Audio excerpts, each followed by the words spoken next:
میں نے گستاخانہ وجہ سے قرآن کو پڑھنا شروع کیا، وہ یہ کہ میں چاہتی تھی کہ کوئی خامی تلاش کروں۔ میں نے آرٹیکلز، کتابچے، کیسٹ سب پھینک دیے۔ میں نے قرآن کو ایک طرف رکھا، یہ مجھ پر ذہنی جذباتی طور پر بہت زیادہ حاوی ہو رہا تھا۔ میں نے کہا میں مسلمان ہو گئی ہوں اور اب یہ میں ہوں۔ وہ بہت تکلیف دہ لمحہ تھا جب میری والدہ نے مجھ سے کہا میری ذمہ داری پوری ہو گئی، مجھے تمہاری ماں رہنے کی ضرورت نہیں اور اب تم آزاد ہو۔ اور اپنی ماں کا رشتہ توڑ لینا بہت زیادہ تکلیف دہ تھا، بہت زیادہ تکلیف دہ۔ میں یہ جان نہیں سکی کہ میرا تعلق کہاں سے ہے۔ میں نے بے حد تنہا محسوس کیا اور اس چیز نے مجھے بیمار کر دیا۔ میں نے اپنی والدہ کو کال کی اور ان سے کہا پلیز آئیں اور مجھے اپنے ساتھ گھر لے جائیں، اور میں نے اسلام پر عمل کرنا روک دیا، اپنا حجاب اتار دیا، نماز پڑھنا چھوڑ دی۔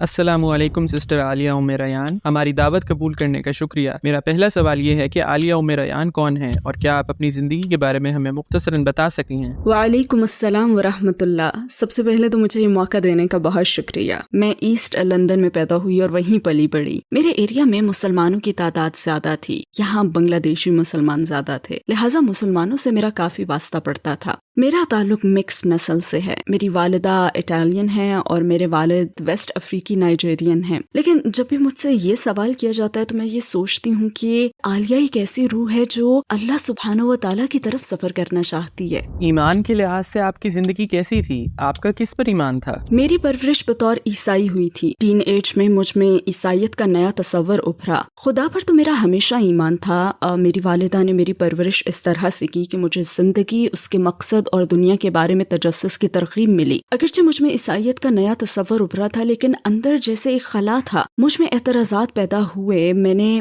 بہت ہی کم عمری میں عیسائیت کے بنیادی عقائد پر اعتراض کیا، اور شاید جذباتی اور روحانی طور پر اس عقیدے پر یقین کے باوجود عقلی طور پر مجھے پسند نہیں آیا، لہٰذا آخر میں نے اسے چھوڑ دیا۔ میرے والد کا بیک گراؤنڈ بہت زیادہ دلچسپ تھا کیونکہ وہ پیدائشی مسلمان تھے۔ میرے دادا مسلمان تھے اور میری پیدائش سے بہت پہلے جب میرے دادا کا انتقال ہوا تو میرے والد نے اسلام چھوڑ دیا، اور جب وہ لندن میں میری والدہ سے ملے تو اس وقت وہ مسلمان نہیں تھے، لہٰذا میری پرورش کبھی بھی اسلام پر نہیں ہوئی۔ اسلام کسی صورت میں موجود نہیں تھا، وہ مسلمان نہیں رہے تھے۔ کس چیز کے باعث آپ نے اپنے عقائد پر سوالات اٹھائے؟ مجھے اپنی والدہ کے ساتھ چرچ جانا یاد ہے۔ میں چرچ جایا کرتی تھی اور روحانی اور جذباتی طور پر اس سے بہت زیادہ اطمینان ملتا تھا، لیکن میرے ذہن میں سوالات تھے۔ میں ان کے خدا کے کانسیپٹ کو سمجھ نہیں سکی۔ میں سمجھ نہیں سکی کہ ناؤز باللہ وہ کیسے ایک انسان کی عبادت کر سکتے ہیں۔ وہ ایک انسان تھے، میری ہی طرح کے ایک انسان، اور میں عقلی اور ذہنی طور پر یہ بات نہیں سمجھ سکی کہ میں ناؤز باللہ کیسے کسی دوسرے انسان کی عبادت کر سکتی ہوں۔ لہٰذا میں نے اس پر اعتراض کیا، اور مجھے یاد ہے کہ ایک دن میں نے چرچ کے پادری سے بات کی۔ میں نے ان سے یہی سوال کیا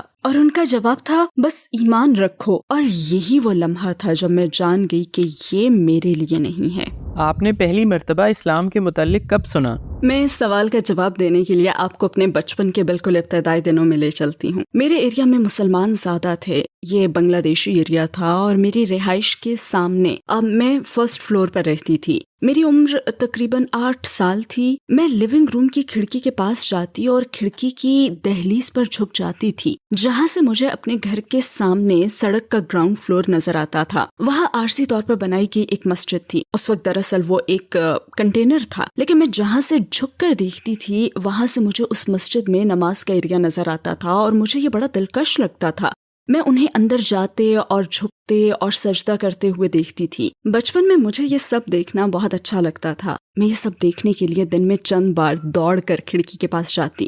اسی عمر میں بدقسمتی سے گھر میں حالات بہت برے تھے۔ میرے والدین مسلسل جھگڑتے رہتے تھے، ان میں ہم آہنگی نہیں تھی، ان میں مسلسل بحث اور جھگڑا ہی جاری رہتا تھا۔ اور مجھے وہ دن یاد ہے جب میری والدہ اور والد کے درمیان بہت سخت جھگڑا ہوا اور میں اپنے بیڈ روم میں بھاگی۔ میری عمر تقریباً 8 سال تھی۔ بیڈ روم میں جاتے ہوئے میں نے اپنی والدہ کی شال لے لی۔ وہ ایک خوبصورت ایشین شال تھی جو ان کی ایک پاکستانی کالیگ نے گفٹ کی تھی، دفتر کی کالیگ نے۔ میں نے وہ شال لی اور اس سے زمین پر پھینکا، پھر میں نے سجدہ کیا اور خدا سے کہا مجھے خدا سے یہ کہنا یاد ہے کہ انہیں روک دیں، انہیں جھگڑنے سے روک دیں۔ لیکن اس وقت میں بہت چھوٹی تھی، مجھے ٹھیک سے معلوم نہیں تھا کہ میں کر کیا رہی ہوں۔ بس جو کچھ مسجد میں دیکھا تھا اسی کی میں نقل کر رہی تھی۔ اور مجھے محسوس ہوا کہ خدا میری بات سنے گا. اس وقت مجھے ایسا محسوس ہوا تھا کیونکہ یہ ایسا انداز تھا جو خدا سے قریب کرتا تھا. یہ اسلام کے حوالے سے یہ میرا سب سے پہلا تجربہ تھا. اور پھر 2 سال بعد ایک اور تجربہ ہوا. میں 10 سال کی تھی اور اسکول میں پڑھتی تھی. میں اسکول سے گھر آئی اور یہ خبر سنی کہ ہماری کلاس کا ایک بچہ جو اسکول سے چھٹی ہونے کے بعد اس وقت کافی مقبول کچھ پلینگ کارڈز خریدنے کے لیے سڑک پر دوڑ رہا تھا کہ ایک بڑے ٹرک نے اسے ٹکر مار دی اور وہ موقع پر ہی دم توڑ گیا. اسکول نے اس کے تمام کلاس فیلوز کو خط لکھا اور اس کے 2 دن بعد ہونے والے جنازے میں آنے کی دعوت دی. تب میں نے اپنی والدہ سے جانے کی ضد کی. اس کلاس میں ہم میں سے کچھ اسٹوڈنٹس غیر مسلم تھے. والدہ نے اجازت دے دی اور مجھے لیلا سے کہی ایک بات یاد ہے جو اس وقت میری بیسٹ فرینڈ تھی اور وہ صومالیہ سے تھی. میں نے کہا کیا مجھے اسکارف مل سکتا ہے؟ اور اس نے کہا ہاں، اور مجھے ایک اسکارف اس نے دے دیا. پھر مجھے ایسٹ لندن کی مسجد میں جانا یاد ہے. شاید میں جنازے میں موجود اکیلی غیر مسلمان بچی تھی. وہاں میں نے ظہر کی نماز پڑھی، پھر جنازے کی نماز پڑھی. مجھے ظہر کی نماز میں سجدہ کرنا اور خدا سے نزدیکی کا وہ احساس پانا یاد ہے جو 2 سال پہلے سجدہ کرتے ہوئے مجھ میں پیدا ہوا تھا. اور یہ اسلام کے حوالے سے میرا دوسرا تجربہ تھا. کس بات نے آپ کو اسلام سے قریب کرنا شروع کیا؟ گھر میں حالات بدتر ہو گئے، بلکہ بدترین. گھر میں بے پناہ ڈومیسٹک وائلنس تھا. میں اس کا جذباتی اور ذہنی اثر لے رہی تھی. اور سبحان اللہ، پھر اللہ نے ایک بچی کو مجھ سے ملا دیا. وہ سیکنڈری اسکول میں میری کلاس فیلو تھی اور کلاس کی تمام مسلمان لڑکیوں میں سے صرف وہی اسلامی تعلیمات پر عمل کرتی تھی. باقی لڑکیاں بہت کلچرل تھیں لیکن وہ اسلام پر بہت زیادہ عمل کرنے والی تھی. اور وہ بھی گھر میں میری طرح ہی کے تجربے سے گزر رہی تھی. لیکن اس کے والدین کے درمیان معاملہ میرے مقابلے میں کہیں زیادہ خراب تھا. اس کی والدہ سبحان اللہ گھریلو تشدد کا شکار تھی. انہیں روزانہ مارا جاتا تھا اور اس کے باوجود وہ پرسکون تھی، وہ امن میں تھی. اور مجھے اس سے یہ کہنا یاد ہے کہ تمہارے گھر کے حالات مجھ سے کہیں زیادہ برے ہیں، میں ٹوٹ کر بکھر رہی ہوں لیکن تم سکون میں ہو. یہ سب کیسے ہے؟ تم یہ سب کیسے برداشت کر رہی ہو؟ کیونکہ میں تو اس کا بہت زیادہ اثر لے رہی ہوں. تب اس نے کہا تھا کہ یہ میرا ایمان ہے جو مجھے اس پریشانی سے نکالتا ہے. تب ظاہر ہے میں مسلمانوں کو جانتی اور سمجھتی تھی، لیکن یہ احساس بھی تھا کہ اسلام بہت بیکورڈ مذہب ہے. اور مجھے اپنی اس فرینڈ سے بہت زیادہ لگاؤ ہو گیا تھا. ہم بہت ہی گہری سہیلیاں بن گئی، حالانکہ ہم بالکل مختلف تھیں. مطلب میں بہت خود سر اور کریزی تھی اور لوگوں میں مقبول، اور وہ ماشاءاللہ ایک عملی مسلمان تھی. پھر بھی ہم بہت گہری فرینڈز بن گئیں. پھر میں نے اسلام پر غور کرنا شروع کر دیا، آرٹیکلز پڑھنا شروع کیے. اس وقت ٹیپ والی کیسٹس چلتی تھیں. میں نے قرآن کو پڑھنا شروع کیا صرف ایک گستاخانہ وجہ سے، وہ یہ کہ میں چاہتی تھی کہ اسے بچانے کے لیے اس عقیدے میں کوئی خامی تلاش کروں، کیونکہ میں سمجھتی تھی کہ حجاب غلط ہے. میرے خیال میں یہ اسے ایک کامیاب کریئر، ایک کامیاب زندگی سے پیچھے رکھے گا. مجھے لگتا تھا، اور ویسے بھی اس علاقے میں پرورش پاتے ہوئے میں نے دیکھا بھی تھا کہ مرد 2 میل آگے ہی چل رہے ہوتے تھے اور ان کی بیویاں پیچھے پیچھے چلتی تھیں. تو مجھ میں اس طرح کے من گھڑت تصورات تھے. اور یہ بات دلچسپ بھی تھی کیونکہ ایک طرف میں یہ دیکھ سکتی تھی کہ اس مذہب میں کوئی تو بات ہے جس نے اس لڑکی میں اتنا سکون بھر دیا ہے، اور دوسری ہی طرف اس مذہب سے یہ محدود ہو رہی تھی. اب یہ اسے دبا دیتا، یہ اسے زندگی میں آگے بڑھنے نہیں دیتا. تو ہم نے اس پر گفتگو کرنا شروع کی. ہم باقاعدگی سے بات کرتے تھے اور وقت گزرنے کے ساتھ ساتھ میں قائل ہوتی گئی کہ اسلام ہی سچا دین ہے. اور اس بات نے مجھے خوفزدہ کر دیا کہ میں قائل ہونے لگی ہوں، میرا دل بدلنے لگا، میری سوچ بدلنے لگی. میں کوئی خامی تو نہیں ڈھونڈ سکی لیکن صرف ایک ہی چیز پا سکی، اور وہ زندگی گزارنے کا ایک مکمل انداز تھا. مجھے قرآن میں اگر ملے تو سائنسی ثبوت، اپنی ریسرچ میں مجھے کچھ ملا تو وہ تھا قرآن کا علمی معجزہ، اس کے علاوہ اور کچھ نہ تھا. اور اس چیز نے مجھے خوفزدہ کر دیا کیونکہ اگرچہ میں اس وقت بہت چھوٹی تھی لیکن میں ہمیشہ سے ایک ایسی لڑکی ہی رہی ہوں کہ اگر کسی چیز کو اپنا لوں، کسی چیز کو چن لوں تو پھر اسے اپنا 150% دیتی ہوں. میں یہ جان گئی تھی کہ میں بدل رہی ہوں اور میں قائل ہونے لگی تھی کہ مجھے اپنی زندگی بدلنی پڑے گی، اور اس بات نے مجھے خوفزدہ کر دیا تھا. کون سی چیز آپ کو اسلام قبول کرنے سے روکتی رہی اور بالآخر آپ مسلمان کیسے ہوئی؟ خوف مجھ پر غالب آ گیا تھا. اس وقت مجھ پر اتنا خوف طاری تھا کہ میں نے اپنے دوستوں سے بھی تعلق ختم کر لیا. میں نے آرٹیکلز، کتابچے، کیسٹ سب پھینک دیے. میں نے قرآن کو ایک طرف رکھا. یہ مجھ پر ذہنی جذباتی طور پر بہت زیادہ حاوی ہو رہا تھا. میں اپنے ایمان سے خوفزدہ تھی. میں اس بات سے خوفزدہ تھی کہ مجھے اپنی زندگی بدلنی پڑے گی. میں یہ نہیں کہتی کہ مجھے اپنی زندگی سے بے حد پیار تھا، لیکن میں آزاد تھی، اور اپنی آزادی کو ختم کر دینا بہت زیادہ خوفزدہ کرنے والی چیز ہے، خصوصاً جب آپ کو معلوم ہی نہ ہو کہ آپ اس سے کیا پائیں گے. مگر اب مجھے معلوم ہے کہ میں نے کیا پایا ہے. تو اس وقت میں نے اس سے تعلق توڑ لیا اور بس اپنی زندگی جیتی رہی. پھر مجھے اپنے ایگزامز کی تیاری یاد ہے. وہ ایک ویکنڈ تھا اور میں اپنے ایگزامز کی تیاری کر رہی تھی، لیکن پتہ نہیں کیوں میری توجہ بھٹک رہی تھی. میں سوچ رہی تھی تو بس اسلام کے بارے میں، اپنی جانی گئی چیزوں کے بارے میں. ایسا لگتا تھا کہ ان سوچوں نے مجھ پر بمباری کر دی ہو. یہ سوچیں قرآن میں سائنسی ثبوتوں، خدا کے وجود، نبوت کے ثبوت کے بارے میں تھیں، اور لگاتار ایک کے بعد دوسری سوچ. پھر میں چہل قدمی کے لیے اپنی رہائش گاہ سے باہر آ گئی، کچھ دیر سکون کا سانس لینے کے لیے.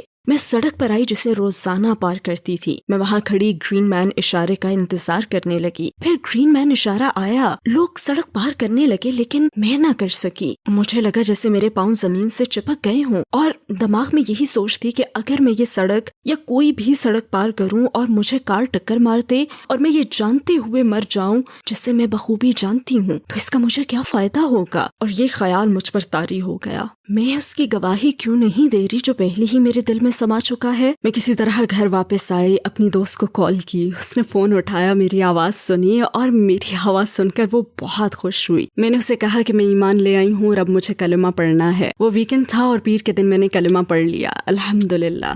آپ کے قبول اسلام پر آپ کی فیملی کا کیا رد عمل تھا؟ اس وقت ایک انتہائی دیوانی اور پرجوش نوجوان لڑکی ہونے کے ناطے میں نے اپنی والدہ کو یوں بتایا کہ گھر پہنچی، دروازہ کھٹکھٹایا، اور جب انہوں نے دروازہ کھولا تو میں حجاب میں تھی. اس طرح بتانے کا فیصلہ اچھا نہیں تھا. بس یہی کہوں گی کہ یہ فیصلہ اچھا نہیں تھا. انہوں نے کنفیوز ہو کر مجھے دیکھا اور میں نے کہا ہاں میں مسلمان ہو گئی ہوں اور اب یہ میں ہوں. انہوں نے سوچا کہ یہ وقتی ابال ہے، الحمدللہ، اور اس وقتی ابال کو اب 24 سال ہو چکے ہیں الحمدللہ.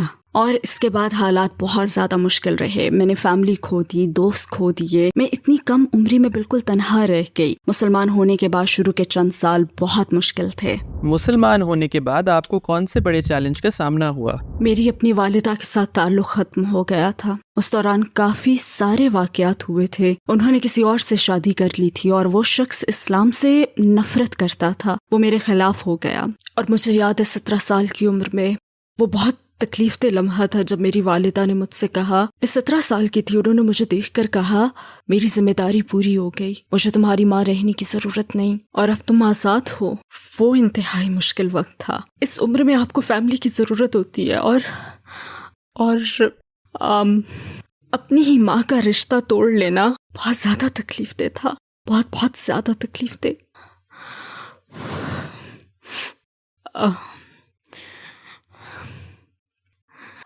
وہ واقعی بہت مشکل تھا. اور پھر اس کے بعد کسی کی مدد کے بغیر خود اپنا خیال رکھنا، اتنی کم عمری میں جاب تلاش کرنا، تنہا رہنا،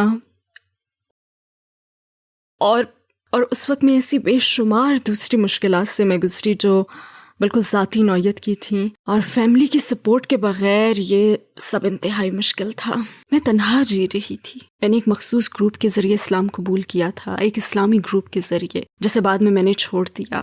اور پھر میں بالآخر دوسری انتہا پر چلی گئی. یوں ایک انتہا سے دوسری انتہا پر جاتی رہی. اگرچہ یہ سب کچھ میری فیملی کے ساتھ ہو رہا تھا، لیکن میں نہ جان سکی کہ میرا تعلق کہاں سے ہے.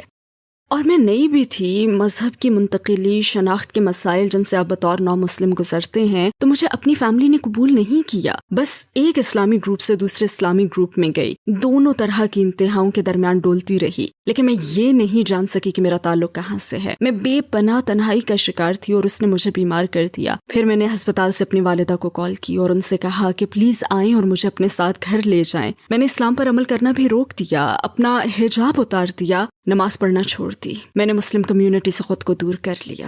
لیکن میں تب بھی اپنے ایمان پر قائم تھی، اور شاید اس کی وجہ یہ تھی کہ میں عقلی طور پر قائل ہونے کے بعد مسلمان ہوئی تھی، اور اس کی وجہ بس یہی تھی کہ وہ آزمائشیں میری برداشت سے باہر ہو گئی تھیں.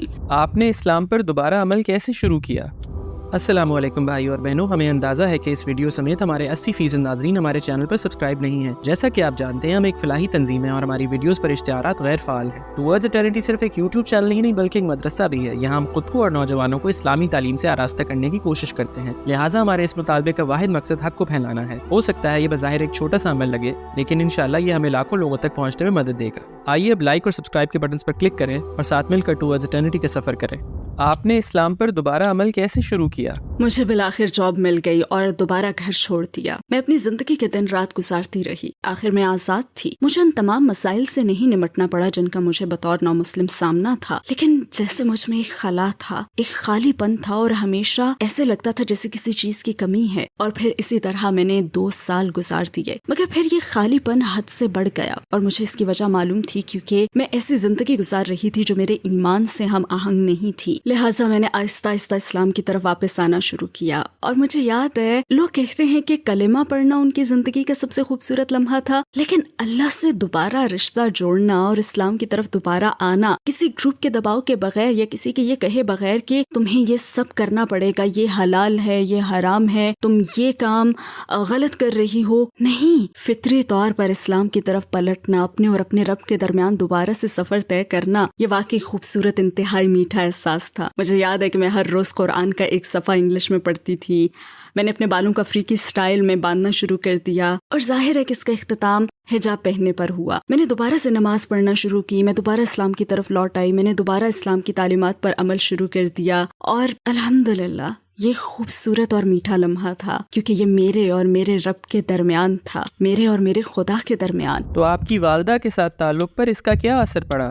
دراصل میری والدہ نے خلا لے لی، جو کہ ایک بہترین فیصلہ تھا۔ وہ نئی زندگی کی طرف آنا شروع ہوئیں اور شاید وہ اب بھی اسی مرحلے میں ہیں۔ ہم نے اپنا تعلق دوبارہ جوڑنا شروع کیا اور میرے خیال میں دونوں کو ہی اس کے لیے بہت محنت کرنی پڑی۔ اور پھر 2015 میں انہوں نے اسلام کے بارے میں سوالات پوچھنا شروع کیے۔ میں اس وقت پردیس میں رہ رہی تھی، میں نارتھ افریقہ میں تھی اس وقت۔ انہوں نے یہ سفر شروع کیا اور ہر طرح کے سوالات پوچھے، اور پھر 2015 میں انہوں نے کہا کہ وہ مسلمان ہونا چاہتی ہیں۔ اور یہ وقت تھا جب میری والدہ مطالعے کی بہت زیادہ شوقین تھی، یوں سمجھیں وہ کتابی کیڑا تھیں۔ تاریخ اور خصوصاً اسلامی تاریخ سے انہیں عشق تھا اور بالآخر ان میں اس حوالے سے مزید جاننے کا تجسس پیدا ہو گیا تھا۔ تو 2015 میں انہوں نے کہہ دیا کہ وہ مسلمان ہونا چاہتی ہیں اور بالآخر کلمہ پڑھ لیا۔ اس کے کچھ ہی عرصے کے بعد انہوں نے کہا کہ وہ ایمان برقرار نہیں رکھ سکتی، اور شاید اس کی وجہ ان کی عمر تھی، شاید اس لیے کہ ان کے آس پاس مسلمان نہیں تھے اور میں بھی ان سے بہت دور رہ رہی تھی، اور آخر انہوں نے پھر دین چھوڑ دیا۔ پھر 2021 میں انہوں نے کچھ یوٹیوب ویڈیوز دیکھنا شروع کی۔ وہ مجھ سے بات کرتی اور بتاتی مجھے کہ عائشہ پرائم نامی اس عورت کی کچھ ویڈیوز ملی ہیں۔ میں اس وقت انہیں نہیں جانتی تھی، تو میں نے فوراً ریسرچ شروع کی تو پتہ چلا کہ وہ ایک امریکی بہن ہیں۔ اس سے پھر میری والدہ شیخ خالد یاسین کی ویڈیوز دیکھنے لگی۔ انہوں نے مجھ سے بات کی تو وہ بے حد پرجوش تھیں، کہنے لگی مجھے یہ شخص ملا ہے، مجھے نہیں پتا وہ کون ہے، مگر وہ میرے دل کی باتیں کرتا ہے، اس کے پاس بہت علم ہے، یہ تاریخ کو سمجھتا ہے۔ اور جیسے آپ کو بتایا کہ وہ خود بھی تاریخ کی دیوانی تھی، تو پھر وہ شیخ خالد یاسین کی ایک کے بعد دوسری ویڈیوز دیکھنے لگیں۔ وہ مجھے کال کرتی اور بتاتی کہ میں نے یہ سیکھا ہے، شیخ نے حضرت عیسیٰ علیہ السلام کے بارے میں ایک سیریز بنائی تھی، ہسٹوریکل جیسس میرے خیال میں اس کا نام تھا۔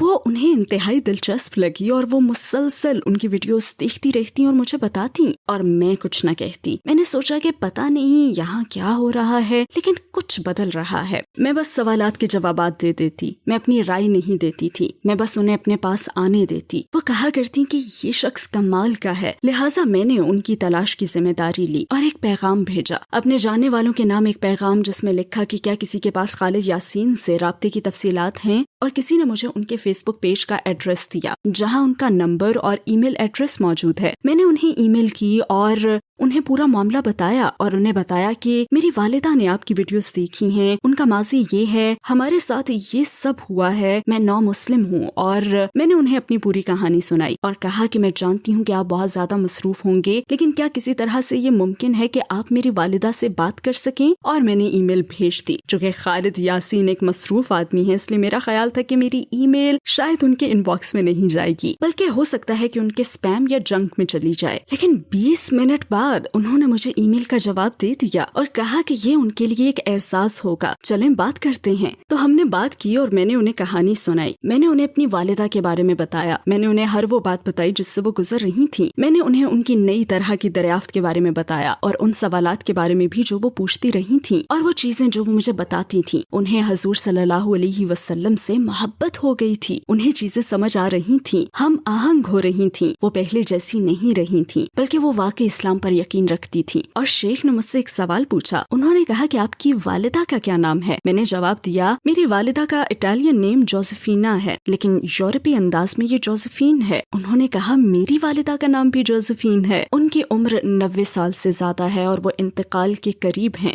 انہوں نے مجھ سے کہا کہ آپ کی والدہ جوزفین ایمانی سفر پر ہیں اور میری والدہ میری جوزفین موت کے سفر پر۔ انہوں نے کہا کہ ہم ایسے کریں گے کہ آپ ان سے کہیں میں نے سوچا کہ میں ان کی آپ سے کیسے بات کرواؤں، میں چاہتی تھی کہ وہ خود بات کریں لیکن انہوں نے مجھ سے کہا کہ اگرچہ وہ میری ویڈیوز پسند کرتی ہیں لیکن ہو سکتا ہے کہ وہ مجھ سے بات نہ کرنا چاہیں، بس انہیں کہہ دیں کہ کوئی آپ سے آپ کی ریسرچ، آپ کی اسلامی ریسرچ کے سفر کے بارے میں بات کرنا چاہتا ہے لیکن انہیں یہ نہ بتائیں کہ یہ میں ہوں اور اس کے بعد میں سنبھال لوں گا۔ تو میں ان کے پاس گئی اور کہا کہ ایک شخص ہیں جو ریسرچر ہیں، وہ بس آپ سے کچھ سوالات پوچھنا چاہتے ہیں، کیا آپ انہیں جواب دینا چاہیں گی؟ انہوں نے کہا ہاں کیوں نہیں۔ میں نے ان سے کہا ویسے امی میری ان سے بات چیت کے دوران انہوں نے مجھے عربی میں آپ کے نام کا مطلب بتایا۔ انہوں نے جواب دیا نہیں۔ میں نے کہا کیوں؟ انہوں نے بتایا کہ آج صبح ہی میری اپنی کالیگ سے بات ہو رہی تھی جو عبرانی ہے اور عربی پڑھ رہا ہے۔ میں نے اس سے کہا کیا تمہیں میرے نام کا عربی مطلب پتا ہے؟ تو اس نے کہا کہ میں بتاؤں گا۔ اور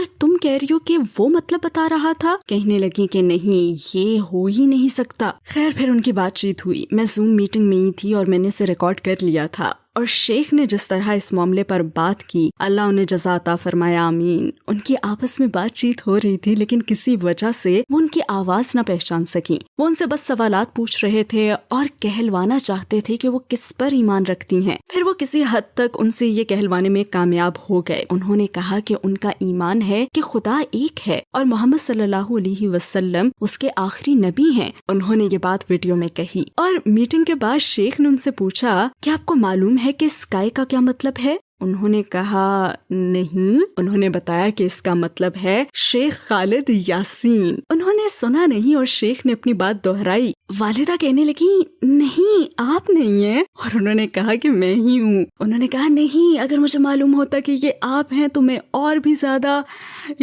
اور خیر آگے وہ کچھ بھی کہنا چاہتی ہوں۔ اس کے بعد ان کے 2 مزید زوم سیشنز ہوئے اور آخرکار انہوں نے دوبارہ کلمہ پڑھ لیا الحمدللہ۔ کیا مسلمان ہونے اور حجاب پہننے سے آپ کی آزادی چھن گئی ہے؟ اسلام قبول کرنے کے بعد مجھے میری آزادی مل گئی ہے، کیونکہ آزادی لوگوں کی کھڑی کی گئی رکاوٹوں کو دور کرنے کا نام ہے۔ جب آپ پوری طرح سے اپنے خالق سے اور اپنے مقصد سے جڑ جاتے ہیں تو آپ دوسروں کے لیے نہیں بلکہ اس کے لیے جیتے ہیں، اور یہی حقیقی آزادی ہے۔ ٹھیک ہے میں اب حجاب پہن رہی ہوں اور مجھے اپنے رب کے کچھ خاص احکام کو بھی ماننا پڑتا ہے، لیکن میں آزاد ہوں کیونکہ میرے فیصلے، میری پسند ناپسند، کہاں جانا ہے، کیا کرنا ہے اور کیا نہیں کرنا، یہ سب کچھ میرے خالق و مالک کے لیے ہے، یہ ان لوگوں کے لیے نہیں جو میری طرح زندگی کے سفر پر ہیں۔ تو ہاں میں آزاد ہوں۔ لیکن کچھ غیر مسلم کہتے ہیں نہیں تم خود کو دھوکہ دے رہی ہو، آزاد تو ہم ہیں۔ نہیں، کیونکہ وہ کسی نہ کسی چیز کے غلام ہیں۔ کوئی طاقت ہم سے سارے کام کرواتی ہے، ہر کام کے پیچھے کوئی مقصد ہوتا ہے۔ ہم سب صبح بستر کیوں چھوڑتے ہیں؟ اس کی وجہ فیملی ہو سکتی ہے، جاب ہو سکتی ہے،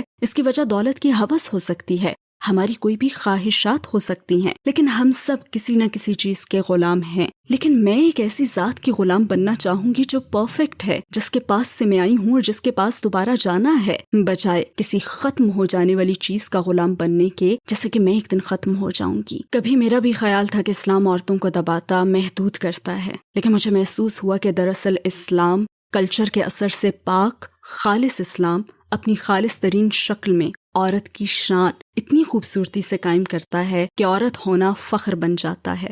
حضور صلی اللہ علیہ وآلہ وسلم کے صحابی نے جب سوال کیا میری محبت کا سب سے زیادہ حقدار کون ہے، تو آپ صلی اللہ علیہ وسلم کا جواب کیا تھا؟ تمہاری ماں۔ آپ نے دوبارہ جواب دیا، تمہاری ماں، تمہاری ماں۔ اللہ سبحانہ و تعالیٰ نے خود اور پھر اپنے نبی پاک صلی اللہ علیہ وآلہ وسلم کے ذریعے شریعت میں عورت کو جو حیثیت، تحفظ، سپورٹ اور مقام عطا کیا ہے، اس سے ظاہر ہوتا ہے کہ عورت ایک ہیرا ہے، سچا اور حقیقی ہیرا۔ جب میں سوچتی ہوں کہ اگر اللہ سبحانہ و تعالیٰ کی طرف سے مجھے ہدایت نہ ملتی تو آج میں کہاں ہوتی؟ اگر زندہ ہوتی تو بے نام و نشان ہوتی۔ نیند سے جاگنا مجھے سمجھاتا ہے کہ میری زندگی کا مقصد ہے، میرے وجود کی اہمیت ہے، اور اسی سے میں اپنی قدر و قیمت کو اپنے رب کے ساتھ جوڑتی ہوں۔ ایسا کرتے ہوئے مجھے ادراک اور احساس ہوتا ہے کہ اسلام میں عورت آزاد ہے، اسے عزت، سپورٹ، تحفظ حاصل ہے اور اسے ایک اعلیٰ حیثیت دی گئی ہے۔ اگر آپ کو دنیا کے تمام غیر مسلموں سے بات کرنے کا موقع ملے تو آپ انہیں 1 منٹ میں کیا کہیں گی؟ میں انہیں بتاؤں گی کہ روزمرہ کی زندگی کے پیچھے کوئی مقصد ضرور ہے، یہ معمول کی زندگی ہی سب کچھ نہیں ہے، اور اگر آپ کے خیال میں یہی سب کچھ ہے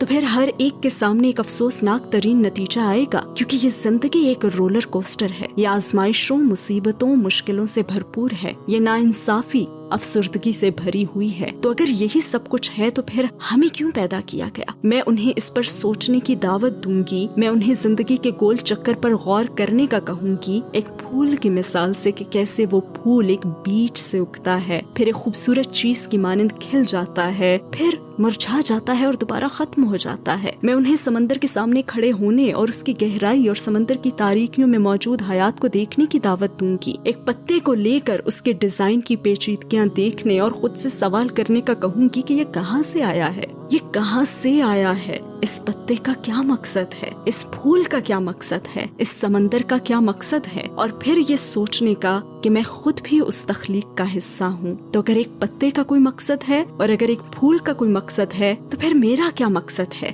میں ان سے یہ پوچھوں گی۔